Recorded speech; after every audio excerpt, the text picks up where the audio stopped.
Olá! Sair de casa ao serviço ou a outros destinos é a rotina de uma parte considerável da juventude moçambicana, mas nem sempre este percurso é concretizado. Um choque entre veículos ou um despiste de motorizada ou qualquer outro imprevisto pode mudar uma história. Há 3 anos, um jovem adquiriu a lesão medular depois de um acidente de motorizada quando ia ao trabalho.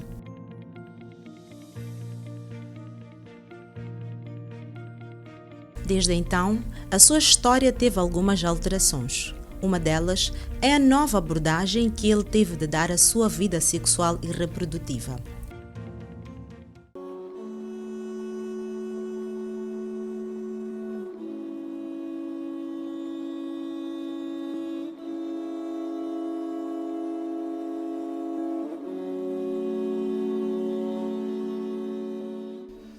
A minha vida sexual, por um tempo, né, no início foi difícil, porque aquilo era um novo desafio.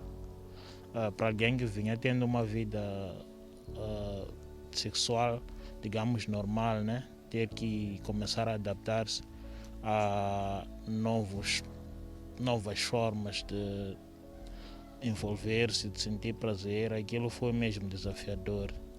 Mas com a ajuda, de experiência dos outros companheiros que estavam na mesma situação que eu, consegui, né, ir aprendendo aos poucos que há várias formas de conseguir alcançar o resultado desejado, mesmo estando nessa situação.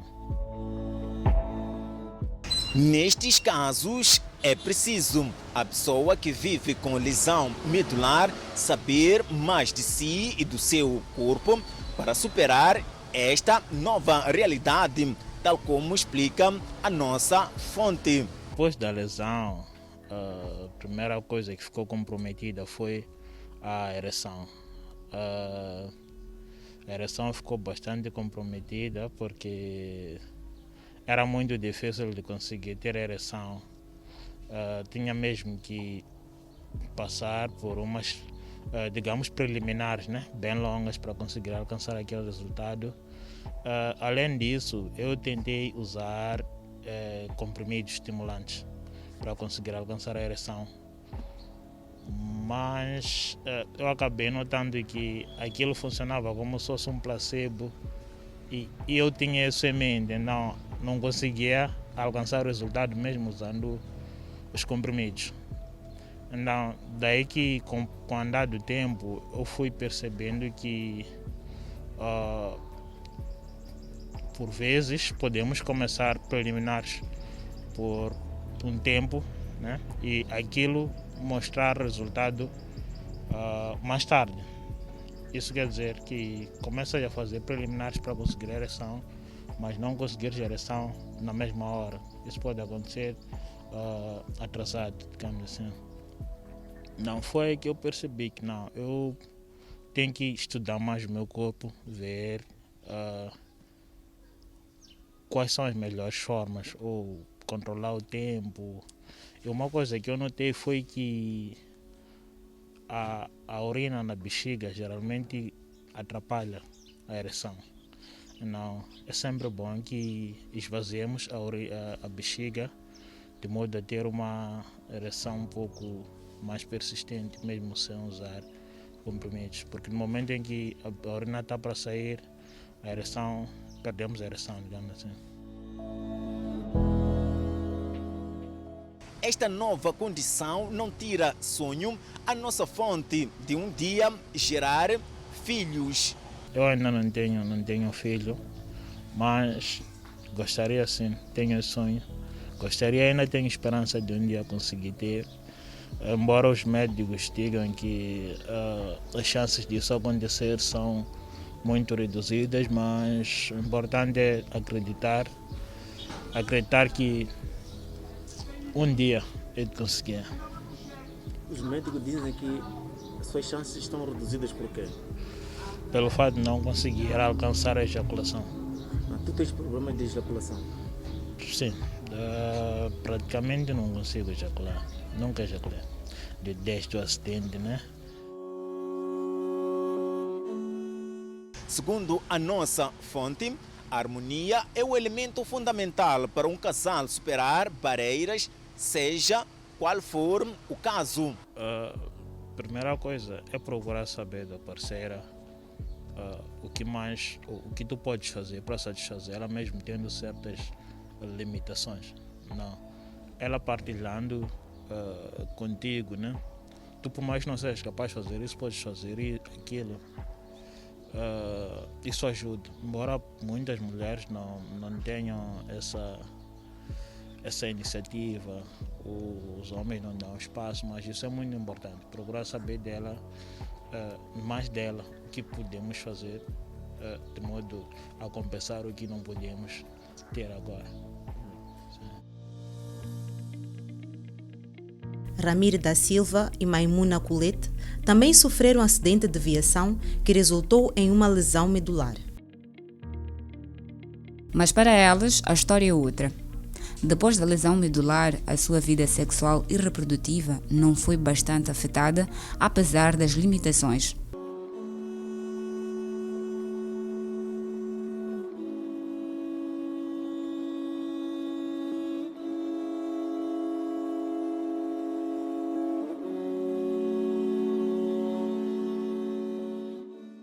Quando eu sofri o acidente, eu só tinha 2 filhos, rapazes. Sim, e depois da lesão, realmente eu fiquei com medo de continuar com aquela situação de que será que eu posso continuar, já que estou assim lesionada. Tinha muito medo, por acaso. Só que numa das fases de fisioterapia, fui com o meu parceiro. O parceiro foi consultar o fisioterapeuta se podíamos continuar a manter relações, e o fisioterapeuta, o conselho até diz que fazia bem, porque também estimulava alguns órgãos vitais. Mas o que Ramiro não esperava era poder engravidar. Eu pensei que nunca mais havia de engravidar, porque com a lesão, o meu ciclo menstrual já tinha parado por algum tempo. E depois, quando voltou, só era um dia, não era uma coisa normal. Eu pensei que já não podia mais fazer filho. Só que surpreendi-me porque fiquei grávida. Tanto que até nem me apercebi que eu estava grávida. Só fui perceber quando já tinha 3 meses, posso dizer, no 3º mês. Daí fomos atrás do hospital com medo de que não havia de conseguir segurar a gravidez até o final. Aquela bagunça toda. Mas graças a Deus consegui segurar. Tive a minha filha saudável, uma menina que eu não tinha. Está muito bem, muito linda, é a bênção. Tanto que demos o nome de Bless, porque é bênção mesmo, é a alegria da casa. Tal como Ramiro, Maimuna também foi mãe depois da lesão medular, embora a gravidez tenha deixado a sua família preocupada.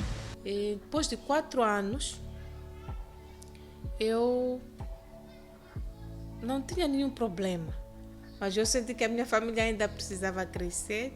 Graças a Deus tive acompanhamento do meu esposo também, os meus irmãos, os meus familiares todos. E depois de 4 anos eu fiquei grávida.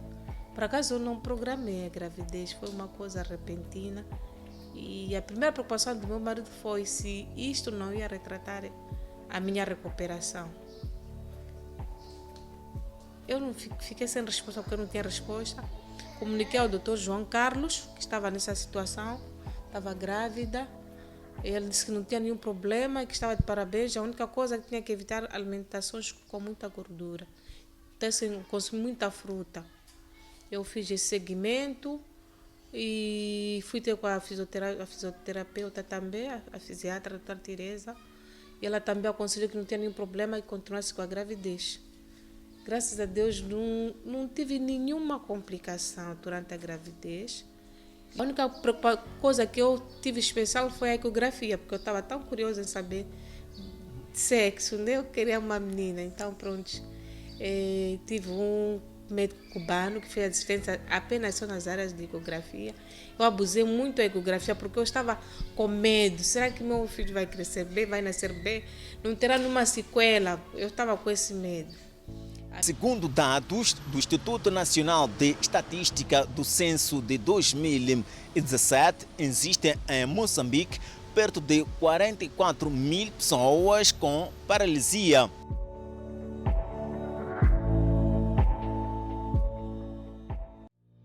Dados do Hospital Central de Maputo revelam que só em 2020 foram registrados 174 novos casos de lesão medular nesta unidade hospitalar. Vamos a uma breve pausa e voltamos em poucos minutos.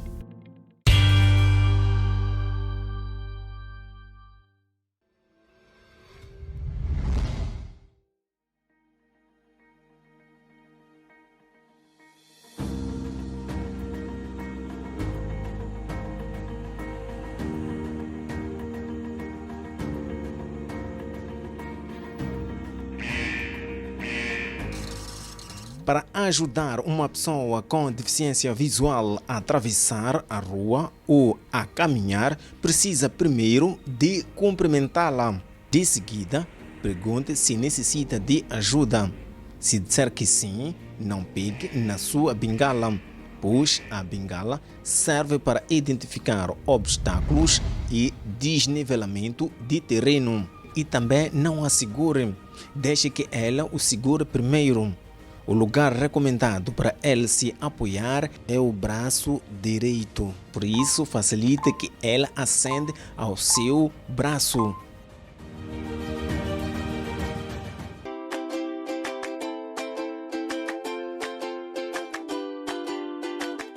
Olá, eu sou a Carla. Adquiri a surdez e consigo falar com alguma dificuldade. Às vezes, vejo as pessoas a tentarem conversar comigo, mas elas nem sabem por onde começar. Neste vídeo, você vai aprender a comunicar com um surdo.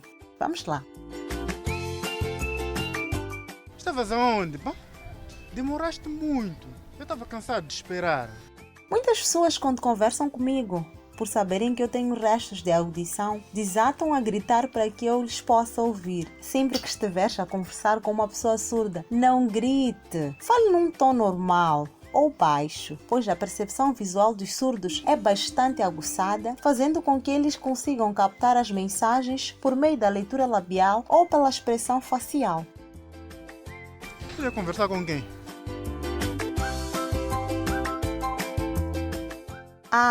Falando de expressão facial, ao conversar com um surdo, não fique de lado. A conversa tem de ser frontal. Isto facilitará a leitura de toda a expressão facial ou corporal. Não sei com quem estavas a falar e nem sei quem é ele, mas eu estou com fome. Vamos lá comer uma cena.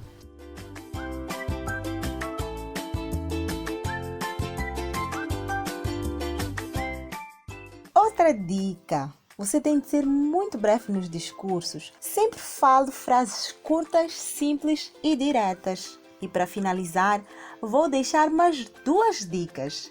Do mesmo jeito que um surdo, além dos sinais, usa expressões para comunicar, você também pode fazer o mesmo. Acabou? Acabou? Estou com fome. Vamos comer.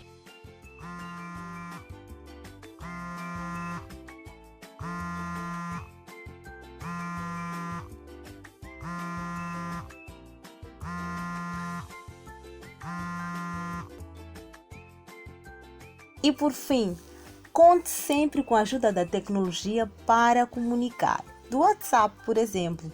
Faça videochamadas usando as mesmas dicas.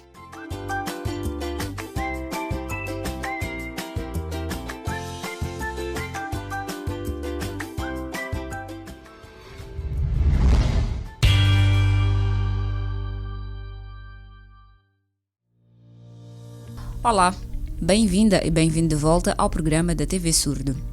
Hoje estamos a falar da saúde sexual e reprodutiva após a lesão medular. A respeito deste assunto, é frequente associar-se a lesão medular a mudanças na vida sexual e reprodutiva.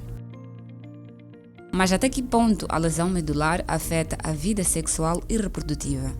Veja a resposta na peça. O médico fisiatra Levi Pinto explica que mudanças na vida sexual e reprodutiva a lesão medular pode trazer para as pessoas com lesão medular. Dizer que a lesão medular é uma condição realmente que também afeta a vivência da sexualidade das pessoas afetadas por essa patologia, que é a lesão medular. Tanto ela de causa traumática ou de causa por doença mesmo, a traumática acaba tendo alterações naquilo que é a sua vivência da sexualidade. São várias alterações que nós temos no homem e na mulher. Vou começar a falar do homem porque é no homem que temos muitas alterações. Nós sabemos que o homem considera-se macho a sua masculinidade quando tem ereção. E uma das coisas que acontece na lesão medular é que ele perde ou diminui aquilo que é a sua potência, a sua ereção. Nestes casos, ele pode ter ereções, mas muitas das vezes são ereções que não permitem um coito satisfatório, uma penetração satisfatória. Nós temos dois tipos de ereção, que é a ereção psicogênica e a ereção reflexogênica. O que isso quer dizer? Psicogênica é aquela que nós, quando pensamos, imaginamos, vemos filmes, não sei o quê, há reação por parte do órgão sexual, fica ereto. Outra, a reflexogênica, é aquela que quando estimulado nas zonas genitais, o homem fica ereto. Agora, na lesão medular, como ocorre aquele bloqueio da informação do cérebro para as diferentes partes do corpo, também ocorre o bloqueio do cérebro para os órgãos genitais. Por mais que a pessoa pense, por mais que a pessoa vê filmes, por mais que a pessoa imagine, faça esforço, ela não responde, porque há desconexão entre o cérebro e os órgãos sexuais. Levi Pinto esclarece as condições em que uma pessoa com lesão medular pode fazer filhos. A qualidade do esperma. Muitos dos casos de lesão medular são pessoas jovens que ainda querem ter um futuro, querem ter filhos por aí fora, e muitas vezes dizem que não estão a conseguir ter filhos. A lesão medular cria aquilo que chamamos de prostatite. O que é isso? Há uma inflamação da glândula prostática que altera aquilo que é a qualidade do esperma. Essa qualidade do esperma vai influenciar naquilo que é a probabilidade de engravidar por um processo natural, que é o sexo entre homem e mulher. Temos também outra alteração, que é aquilo que nós chamamos de ejaculação retrógrada. Muitas das vezes eles também queixam-se de que, não, por mais que tenham o ato sexual, não exploram ou não vê o conteúdo espermático. Há uma alteração que ocorre em que a válvula, em vez de, na hora de ejacular, em vez de sair anterógrada para frente, visível, como é o ato normal, ela acaba saindo retrógrada, vai para a bexiga. E essa esperma que sai, a qualidade do espermatozoide, ela já fica diminuída porque está em contato com a urina. Acaba morrendo, não tendo aquilo que é a vitalidade para poder engravidar. Então, essas são as principais alterações que ocorrem no homem. Por isso, muitas das vezes, o homem, quando há estudos ou guidelines que dizem depois da lesão medular, países desenvolvidos acabam congelando o esperma para futuro inseminação artificial para questões de paternidade. Essas são as principais características que ocorrem no homem. Agora, na mulher, as alterações são digamos, menores em relação ao homem. Por quê? A mulher com a lesão medular, uma das características que ele pode ter no início é principalmente a questão no início ela tem perda do ciclo menstrual, 3 a 6 meses. Depois volta novamente o ciclo menstrual. Aliado a isso, ela tem aquilo que nós chamamos de perda da lubrificação vaginal, porque ela perdeu a sensibilidade ao nível dos órgãos genitais. Então, sem a sensibilidade, então não tem aquela lubrificação como deve ser para facilitar aquilo que é o coito. Neste caso, nas mulheres nós recomendamos muito o uso de lubrificantes vaginais para poder lubrificar a área genital, mas ela pode voltar a ter relações sexuais, viver a sua sexualidade sem nenhum problema, e ela pode engravidar. E o risco de engravidar numa mulher com lesão medular é o mesmo que uma mulher sem lesão medular. a probabilidade é a mesma. Por isso essas mulheres têm que continuar a fazer o planeamento familiar, a prevenção contra as ITS, por aí fora, para evitar gravidez desnecessárias. Como forma de apoiar as pessoas com lesão medular, o Hospital Central de Maputo introduziu consultas de disfunção sexual neurogênica, tal como explica Levi Pinto. Muitas das vezes o paciente em si não inicia esse tipo de conversa. Primeiro, por causa do ambiente, às vezes que estamos, esse é um hospital-escola, às vezes somos muitos no gabinete a fazer consulta, então é difícil o doente sozinho abrir-se em relação à sexualidade. Posto isso, nós vimos que existe essa lacuna em Moçambique, nesse caso, nós introduzimos aqui no Hospital Central as consultas de disfunção sexual neurogênica, para os casos de pacientes com lesão medular terem o devido segmento. Porque muitas das vezes vê fazer a fisioterapia, terapia ocupacional, terapia de fala, não sei o quê, mas às vezes não é isso, às vezes está a lhe incomodar mais. É uma questão da própria sexualidade. Segundo a epidemiologia da lesão medular, ela afeta principalmente indivíduos na sua sexualmente ativos. Então, é difícil para um indivíduo sexualmente ativo dizer que já não pode fazer isso. Já ele vê-se na condição de impotente, principalmente a questão dos homens, o machismo, aquela condição do homem africano, que eu, se não tenho ereção, não sou homem. Então, tendo em conta esses todos os obstáculos, todos os problemas que nós vimos, nós introduzimos essas consultas. E nós fazemos segmento de doenças com lesão medular, tem aquela fase aguda, nós vamos conversando, mas saindo da fase aguda, nós já focalizamos mais na questão da sexualidade, em termos de orientação, segmento, tratamento, para que tenha uma vida sexualmente saudável e ativa, sem descurar daquilo que foi a sua vida antes. Porque muitas das vezes o que acontece, esses doentes acabam se divorciando. Muitas vezes são doentes, são pacientes que eram casados, tiveram um acidente, mas depois do acidente, porque já não vê a questão da sexualidade a surtir efeito em casa, ou a mulher, se não ter lesão medular, acaba abandonada, ou o homem, se não ter lesão medular, acaba abandonado. Temos várias histórias dessas. Então, na tentativa de nós mostrarmos que, apesar disso, a vida sexual tem que continuar, criamos as consultas de disfunção sexual aqui no hospital. Estamos a seguir os pacientes, estamos a ter bons resultados. São poucos realmente ainda que estão conosco, mas aqueles que estão conosco realmente estamos a explicar realmente o que acontece após a lesão medular, quais são as possibilidades de tratamento e quais são as perspectivas futuras para uma vida sexualmente ativa, sem dizer que a lesão medular não pode ser o motivo da separação dos casais. A lesão medular é uma condição que pode trazer mudanças na vida de um paciente, o que pode afetar o seu estado emocional. Entretanto, o apoio da família pode ajudar a mudar a história das pessoas que vivem com lesão medular. A psicóloga Teresa Pereira explica como. É importante ter-se uma terapia de família para perceber que, como família, é importante que eles tenham uma atitude positiva e procurem dar o máximo apoio possível a este novo casal, sob o risco deles se divorciarem. A psicóloga Teresa Pereira chama atenção para a forma como a família interage com um casal que envolve uma pessoa com lesão medular.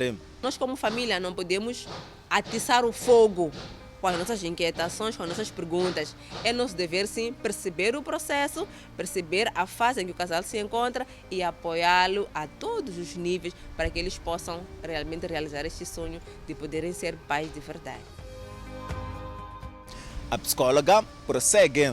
É importante receber este casal e fazer essa psicoeducação para que eles percebam que o mundo desabou aparentemente, mas é possível fazer com que o sol volte a brilhar.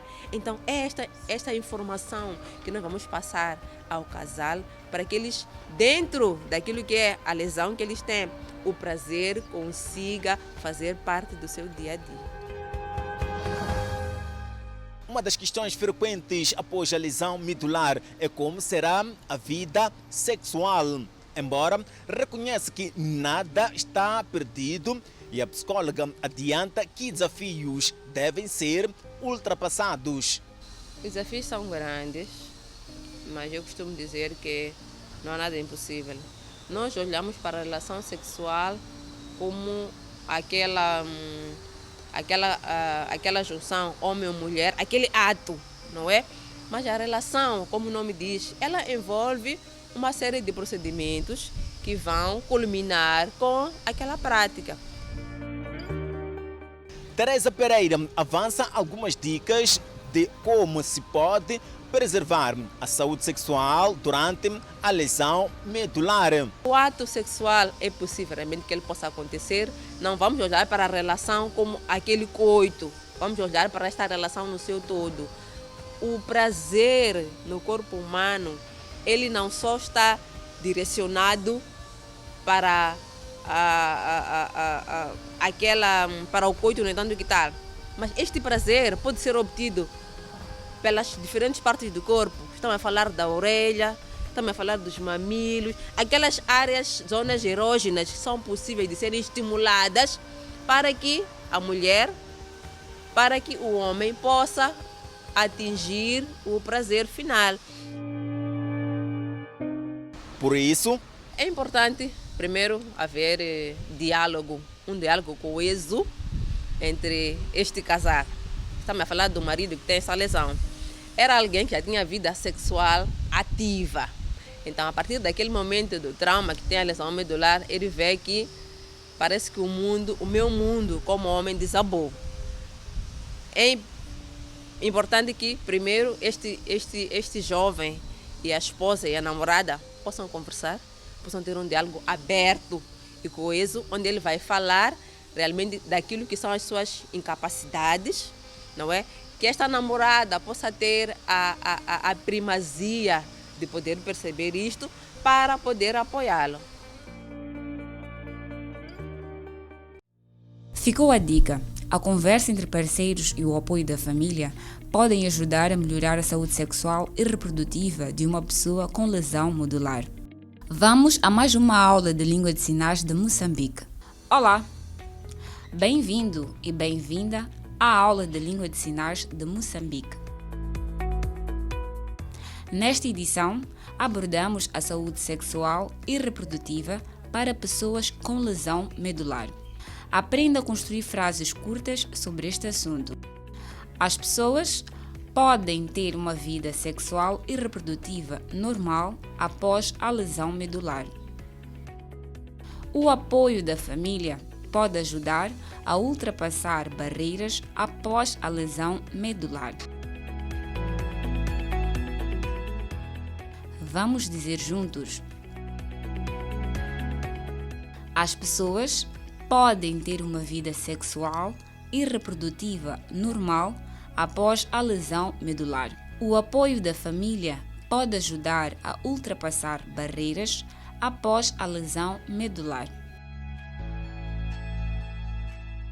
Não se esqueça de exercitar aí em casa. Até ao próximo programa. Está tudo dito. Nós voltamos daqui a 7 dias.